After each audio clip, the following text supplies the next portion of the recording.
শামীম হোসেন পাটোয়ারিকে যখন সেন্ট্রাল কন্ট্রাক্টে রাখা হয় নাই তখন গণমাধ্যমে বেশ কিছু রিপোর্ট প্রচারিত হয়েছে, আমরা অনেকেই কথা বলেছিলাম এবং এরপর এমনটাও শোনা যাচ্ছে যে শামীম পাটোয়ারি তাকে সেন্ট্রাল কন্ট্রাক্টে অন্তর্ভুক্ত করতে যাচ্ছে বাংলাদেশ ক্রিকেট বোর্ড। সেই সঙ্গে শামীম পাটোয়ারিকে ওয়ানডে সার্কিটেও অন্তর্ভুক্ত করাটা এই মুহূর্তে আসলে অনেক বেশি মাত্রা সময়ের দাবি। আমাদের অত্যন্ত একটা গর্বের জায়গা যে আমাদের দেশেও শামীম হোসেন পাটোয়ারির মতো আনঅর্থোডক্স কাইন্ড অফ ব্যাটার তারা টপ সার্কিটে ডমিনেট করছেন। এই যে কথাটা বললাম যে আনঅর্থোডক্স কাইন্ড অফ ব্যাটার, এই আনঅর্থোডক্স কাইন্ড অফ ব্যাটার থেকে শামীম হোসেন পাটোয়ারি প্রপার ব্যাটসম্যান হয়ে উঠছেন।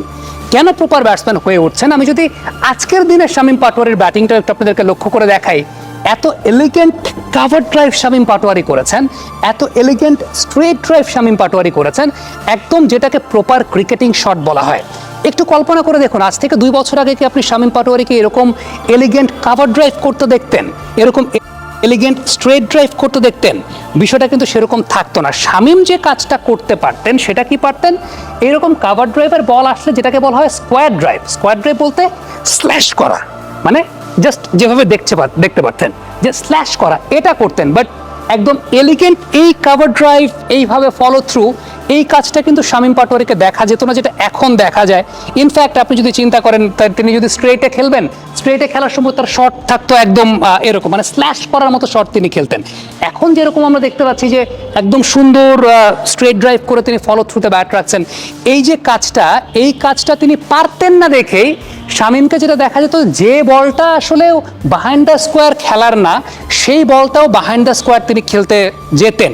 এবং শর্ট সিলেকশন নিয়ে আসলে অনেক কথা হতো যে আসলে সব বলকে আপনার এখানে এখানে পেছন দিকে খেলতে হবে। এখন ওই পেছন দিকে তিনি কেন খেলতেন? কারণ এই যে এই রেঞ্জের জায়গাগুলো শামীম পাটোয়ারির ছিল না, সেটাকে তিনি এখন ছোট্ট একটা ট্যাকটিক্যাল চেঞ্জ বা একটা টেকনিক্যাল চেঞ্জের ব্যাপারে আমরা যখন বিপিএল এ কমেন্ট্রি করছিলাম, হান্নান সরকার আমাদের সঙ্গে ছিলেন কমেন্ট্রি বক্সে।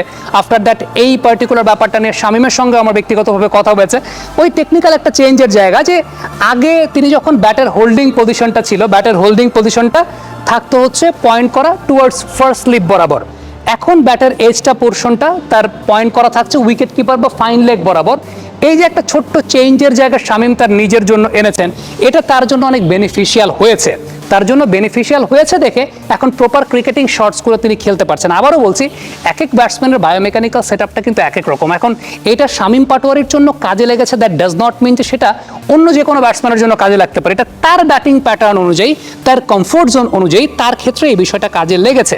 এবং ফিটনেস নিয়ে কাজ করেছেন শামীম। যেটা আমাকে বলেছেন যে আগে তার ব্যাট হোল্ডিং পজিশনটা যখন এখানে ছিল, প্রবলেম যেটা হতো সেটা হচ্ছে একটু জোরে গতির বল যেগুলো আছে, একটু জোরে গতির বলের এগেনস্টে যখন তাকে ব্যাট সুইংটা করতে হচ্ছে, মানে এখানে ব্যাট যখন আছে, আফটার দ্যাট ব্যাট সুইংটা যখন এখান থেকে আনতে হচ্ছে, এই যে সময়টা ক্ষেপণ হচ্ছে, এই সময় ক্ষেপণটা এখন যখন এইখানে ব্যাটটা থাকছে, আলটিমেটলি কিন্তু এইখান থেকেই তিনি শটে যাচ্ছেন। সো ওই সময় ক্ষেপণটা তার হচ্ছে না, যেটা তার জন্য একটা বেনিফিশিয়াল ব্যাপার হয়ে দাঁড়িয়েছে।